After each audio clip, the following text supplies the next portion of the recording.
Sekarang ada sekolah tinggi ilmu Al-Quran, madrasah sanawiyah aliyah. Kalau di bawah gereja, di atas masjid.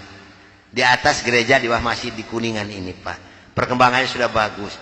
Tinggal 45% lagi. Yang kedua di Cianjur, di Ciranjang. Kenapa ini sulit untuk disampaikan kembali Pak? Maaf. Karena kedua kabupaten ini dananya dipasok per bulan 1,6 miliar. Ini untuk dua daerah Pak. Kemarin seorang letkol dari Kodam mengatakan kepada saya, Pak Kiai betul-betul Nasrani ini jahat. Kenapa Pak? Kalau kolonel saya katakan 8 miliar setiap bulan dikirimkan ke Indonesia untuk mengajukan Islam. Ini jangan salah Pak. Karena mereka punya program tersendiri. Di Islam, Ustadz siapa yang menggaji Pak? Saya dulu tahun 64, 65 demi Allah gajinya sudah 6.700.000. Itu 64, 65 Pak. Sehingga begitu saya masuk Islam, maaf 13,9 miliar demi Allah tidak saya bawa serupiah pun. Begitu saya punya tugas mengajarkan Islam, berangkatlah dari Bandung jam 12 malam dengan sebuah kendaraan Kijang. Yang pegang sendiri sebelah kanan saya adalah Dr. Cornelis. Selama hidup saya memegang agama Nasrani, saya belum pernah mendengarkan adzan subuh. Adzan duhur, asar, maghrib dan isya saya tahu. Kalau adzan subuh kuping saya belum pernah mendengarkan. Karena saya belum pernah bangun sesubuh itu. Begitu nyampe di Jakarta di kampung Prapanca, bertepatan dengan berkumandangnya adzan subuh. Kata Dr. Cornelis kepada saya, Bro, tolong dengarkan adzan orang Islam ini kok goblok sekali, aneh-aneh. Saya buka kaca jendela itu mau bisa dengarkan ini adzan. Betul Bro, orang Islam ini kok adzannya aneh-aneh. Kebetulan di Jakarta di kampung Prapanca ini saya mengontrak sebuah rumah yang besar khusus untuk penginjil. Yang punya rumah namanya Bapak Rosid. Beliau adalah seorang sarjana agama Islam yang mengajar sekolah dasar negeri. Kata Dr. Cornelis kepada saya, Bro, karena Bro sebagai pemimpin dan ketua kami yang berhak dan berani untuk menanyakan masalah ini, tolong besok tanyakan kalau kita sudah nyampe di rumah kontrakan. Oke, besok akan saya tanyakan. Begitu saya nyampe di rumah kontrakan, kendaraan saya masukkan ke dalam garasi dan sebagian barang-barang diturunkan. Kira-kira jam 7 pagi, Pak Rosid ini keluar dari rumahnya mau mengajar. Karena kebetulan rumah yang saya kontrak dengan rumah beliau bersebelahan, hanya terhalang oleh satu jalan yang kecil. Begitu saya lihat beliau sedang menyalakan sepeda motornya, saya memberanikan diri menghampiri dan menyapa beliau. Kata saya, selamat pagi Pak. Oh selamat pagi Bapak Pendeta, kapan datang dan apa kabar? Baik Pak, dan baru saja saya tiba. Ngobrol punya ngobrol. Akhirnya saya memberanikan diri kepada beliau menanyakan tentang ajaran agama Islam. Pak, apakah boleh saya bertanya kepada Bapak tentang ajaran agama Islam? Dengan senyuman yang manis, muka yang cerah, beliau memberikan jawaban kepada saya. Silahkan Bapak Pendeta, dengan senang hati dan kedua tangan saya terbuka, insya Allah apa yang akan Bapak Pendeta tanyakan akan saya jawab. Mari Bapak Pendeta kita ke dalam rumah. Jangan ngobrol di luar, lebih luasnya kita ngobrol di dalam rumah. Saya dibawa masuk ke dalam rumah beliau, sehingga beliau ini berani mengorbankan tugas negaranya, tidak jadi mengajar karena ngobrol dengan saya sampai jam 3 sore. Yang pertama sekali saya tanyakan kepada beliau adalah tentang azan. Pak, kenapa orang Islam ini kok adanya aneh-aneh? Aneh-aneh bagaimana Bapak Pendeta? Tadi begitu saya masuk sini, terdengarlah suara adzan yang asing di kuping saya. Ada kata-kata aso. Aso apalah saya tidak tahu Pak. Oh betul Bapak Pendeta, itu adzan subuh pakai as-sholatu khairum minan naum.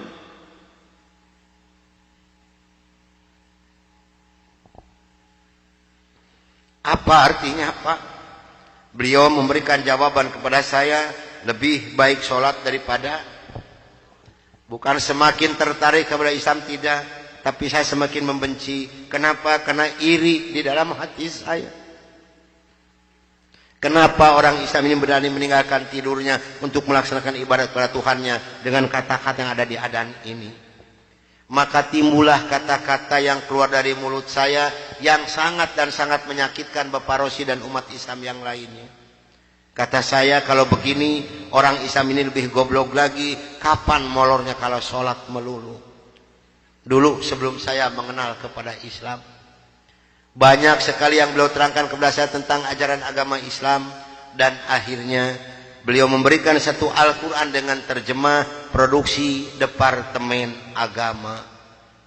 Kata beliau kepada saya, ini untuk Bapak Pendeta kalau memerlukan, tapi kalau tidak tolong kembalikan kepada saya. Saya terima ini Al-Quranul Karim. Kira-kira jam 3 lebih saya keluar dari rumah beliau, masuk rumah kontrakan saya. Begitu saya nyampe di rumah kontrakan, saya langsung ditegur oleh rekan-rekan saya, termasuk oleh Dr. Cornelis dan Dr. Johan. Dari mana Brur, kok dari pagi sampai sore begini baru pulang? Sedangkan jam 4 sore ini Brur harus memimpin kami untuk membawa umat Islam yang ada di kampung Prapanca ini. Maka saya katakan kepada rekan saya bahwa saya sudah menanyakan tentang azan dan saya diberikan satu Al-Quran ini. Ini ditertawakan semua oleh rekan saya. Seharusnya sore itu saya memimpin penginjilan. Entah kenapa saya ini malas sama sekali untuk melaksanakan tugas. Mungkin ini sudah jalan dari Allah Subhanahu wa Ta'ala. Maka saya punya tugas, saya serahkan kepada Dr. Cornelis dan Dr. Johan.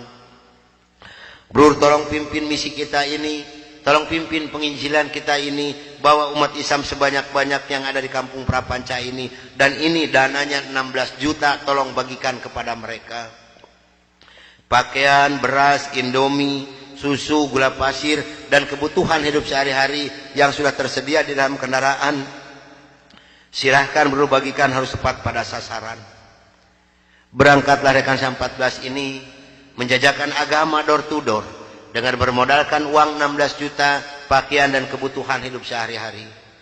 Saya hanya di rumah sendiri sambil melihat-lihat luarnya Al-Quran karena saya belum hafal huruf Arab, yang saya baca hanya terjemahnya saja. Begitu saya akan membuka Al-Quran, terlebih dahulu saya berdoa dulu pada Tuhan saya yang saya yakini dulu. Bapa di dalam surga, dalam nama Tuhan Yesus Kristus, saya datang di bawah kaki-Mu Tuhan. Saya mohon petunjuk dan pertolongan daripada-Mu Tuhan. Tolong celikan mata hati saya dan bukakan mulut saya. Tolong celikan mata penglihatan saya dan bukakan alat pendengaran saya. Saya akan membaca kitabnya orang-orang kafir. Tapi semakin saya berdoa pada Tuhan saya,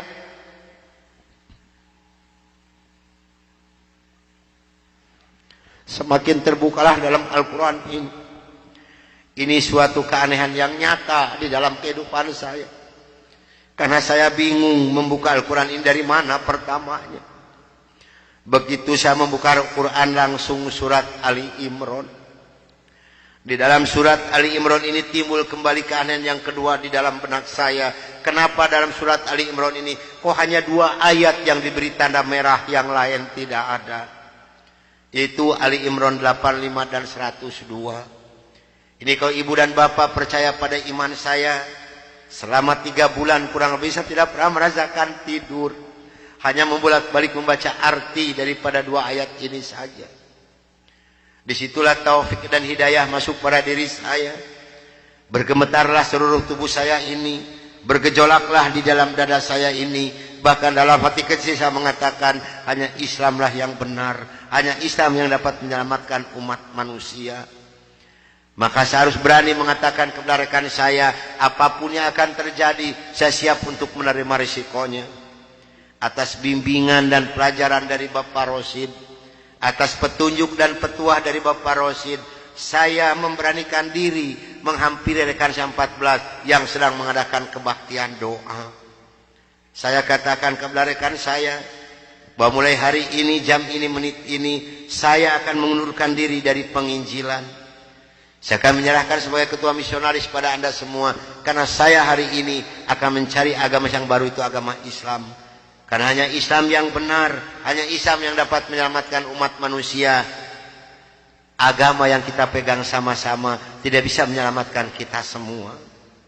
Namun apa daya yang saya terima dari mereka, maaf, saya bukan mau dikasihani oleh ibu dan bapak, tidak. Yang mengasihani saya adalah Allah Subhanahu wa taala. Saya bukan seorang tentara, saya bukan seorang polisi, tapi merasakan panasnya peluru di kaki kiri saya dan di dada sebelah kanan saya ini. Besi yang lebarnya 6 cm yang dibakar merah membara, yang dipukulkan ke pipi saya tahan dengan tangan kiri saya. Demi Allah, besi panas nempelah di tangan kiri saya. Lalu saya ditengkurapkan, kepala saya diinjak oleh 3 orang. Tangan saya, kaki saya kiri kanan dipegang dan diikat oleh mereka. Lalu punggung saya dipukuli oleh Dr. Johan pakai kursi rotan. 13 tulang punggungnya patah untuk mengenal Islam. Kalau menurut logika manusia, saya ini harus sudah meninggal dunia. Tapi Allah Maha di atas Maha. Allah memberi rencana lain untuk saya. Atas izin dan karunia Allah yang diberikan kepada saya bisa lolos dari pembunuhan rekan-rekan saya.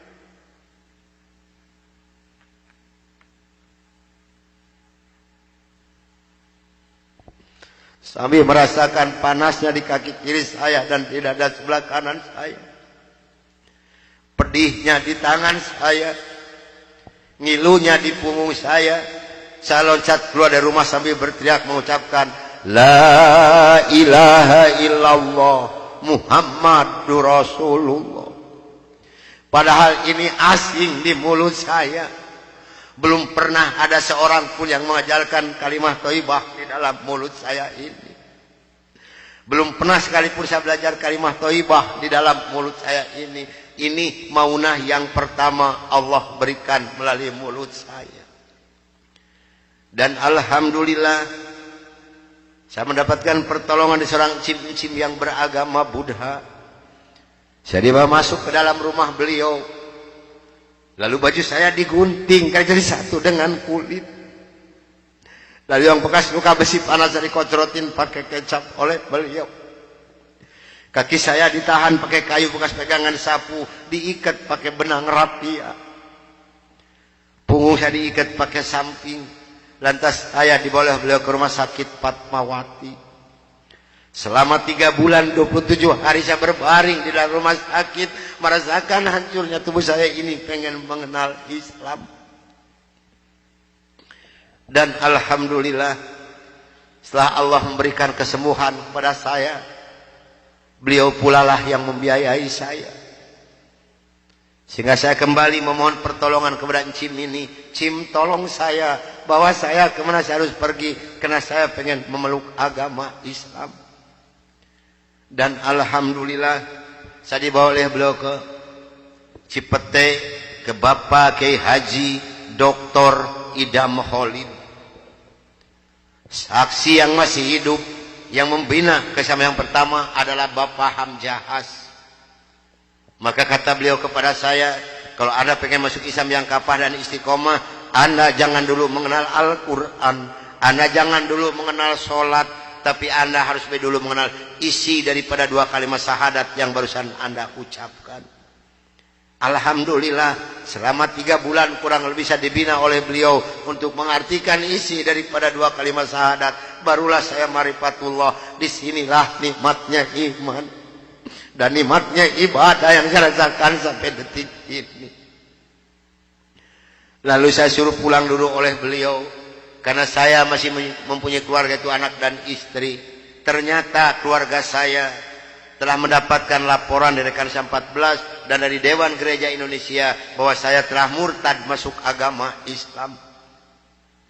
Begitu saya nyampe di rumah saya lihat dengan mata kepala saya sendiri, pakaian saya, ijazah saya, semua dibakar oleh putri-putri saya dan istri saya di hadapan mata saya. Dan alhamdulillah saya diselamatkan dari maut yang kedua oleh Allah Subhanahu wa taala.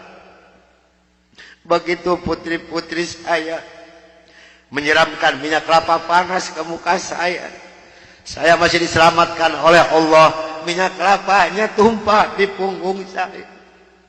Ini adalah darah daging saya sendiri yang menganiaya saya, bukan orang lain. Lalu kepala saya dilempar pakai cobek, dipukuli pakai setik kasti, sampai saya diusir caci maki dengan kata-kata yang sangat keji yang keluar dari mulut darah daging saya sendiri. Nyah, engkau di hadapanku anjing, setan, babi, iblis, jangan menginjak rumah ini, haram rumah ini kau diinjak oleh setan dan iblis macam kau. Ini adalah darah daging saya sendiri, bukan orang lain. Dan alhamdulillah begitu saya meninggalkan rumah tangga saya, hanya pakai pakaian satu setel yang nempel di badan saya yang penuh dengan minyak kelapa panas. Harta kekayaan berlimpah luah demi Allah tidak saya bawa serupiah pun, karena saya pengen masuk Islam yang kapal dan istiqomah. Saya harus samina wa atona. Jangankan harta kekayaan berlimpah luah, putri-putri saya pun yang 3 saya putuskan. Mulai detik ini Anda bukan darah daging saya bukan bapak Anda, dan Anda bukan putri-putri saya. Titik sampai di sini. Jangan ada lagi pertalian darah antara Anda dengan saya. Kenapa saya putuskan kepada putri-putri saya yang 3? Karena saya takut besok atau lusa saya meninggal dunia, bagaimana tanggung jawab saya di hadapan Allah Subhanahu wa taala. Maka alhamdulillah sudah hampir 22 tahun lebih ini saya belum pernah dipertemukan dengan batang hidungnya. Namun alhamdulillah, biarpun putri-putri saya tidak yang ikut satu pun, Allah telah memberikan kebahagiaan kepada saya pada saat sekarang ini. Kebahagiaan yang Allah berikan kepada saya tidak bisa ditukar dengan sesuatu apapun yang ada di dunia ini. Sekalipun emas berlian sebesar gunung tidak mungkin bisa menukarkan kebahagiaan yang Allah berikan kepada saya. Kenapa? Karena rekan saya yang 14 yang dulu menganiaya saya, yang dulu membunuh saya, alhamdulillah sekarang sudah masuk Islam semua. Sekarang sedang jihad fisabilillah, sedang membela agama Allah, yaitu siar agama Islam di daerah-daerah Nasrani. Itu yang pertama di Papua Barat, di Manokwari. Yang kedua di NTT, Kampung Kalabai, Kabupaten Alor. Yang ketiga di Kalimantan Tengah, di Sampit. Saya mohon bantuan doa dari ibu dan bapak yang hadir malam ini, agar saya dan rekan saya diberikan kekuatan oleh Allah Subhanahu wa taala. Kalau ibu dan bapak pengen tahu dakwah Islam dari Nasrani, demi Allah ini tantangannya adalah nyawa. Saya pun di Manokwari sedang menanak nasi, Pak, Bu. Kalau Allah sudah mengizinkan saya harus meninggal, saya dipanah, ini kemaluan saya.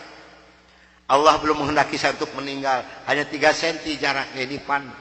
Sedangkan panah di Manokwari demi Allah bukan 1,20 meter panjangnya, tapi 1,60 meter panjangnya. Ujungnya sudah pakai racun. Ini perjuangan membela agama Allah daerah Nasrani. Alhamdulillah perkembangan Islam di daerah Manokwari. Padahal Manokwari ini akan dijadikan kota Injil. Kalau Manokwari sudah jadi kota Injil, yang pertama tidak boleh ada adzan berkumandang, tidak boleh mendirikan masjid, tidak boleh ada perempuan yang berjilbab. Alhamdulillah di sana ada 297 orang yang masuk agama Islam, termasuk orang yang memanah saya. Kemarin tanggal 17 Desember saya baru selesai membuat masjid. Dari mana biayanya? Dari hasil pengajian saya. Saya mohon bantuan doa, karena kadang-kadang rekan saya di sana, Pak, maaf, 10 hari lebih tidak pernah ketemu nasi. Yang dimakan oleh rekan saya singkong direbus, yang penting terganjal perut, karena sulit mencari dana untuk dakwah di Islam ini. Dari mana makan mereka sehari-hari? Maaf, dari hasil pengajian saya.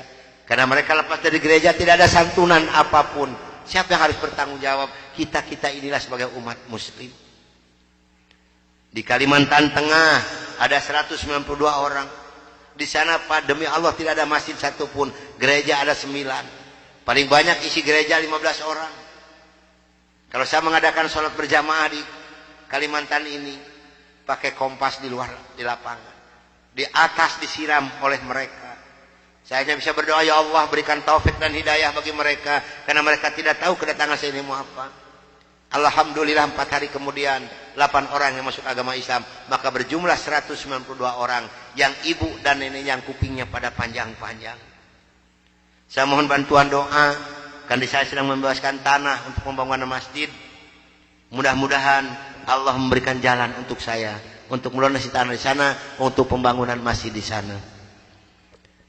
Nah hadirin ikhwatul iman rahimakumullah yang hadir malam ini, barangkali, tapi sebenarnya saya mohon maaf yang sebesar-besarnya, barangkali ibu dan bapak mau ikut berjuang membela agama Allah, menyisihkan sedikit rezeki untuk pembebasan tanah di Kalimantan ini, insya Allah hubungi saya. Tapi yang penting adalah doa, karena doa lebih dulu nyampe di hadapan Allah subhanahu wa ta'ala. Nah hadirin ikhwatul iman rahimakumullah, itulah mungkin tausiah saya yang saya bisa sampaikan malam ini. Mudah-mudahan ada manfaat guna untuk ibu dan bapak. Dan mudah-mudahan yang hadir malam ini kelak di yaumul qiyamah mendapatkan syafaatul ujma dari kangjeng Nabi besar Muhammad Rasulullah sallallahu alaihi wasallam.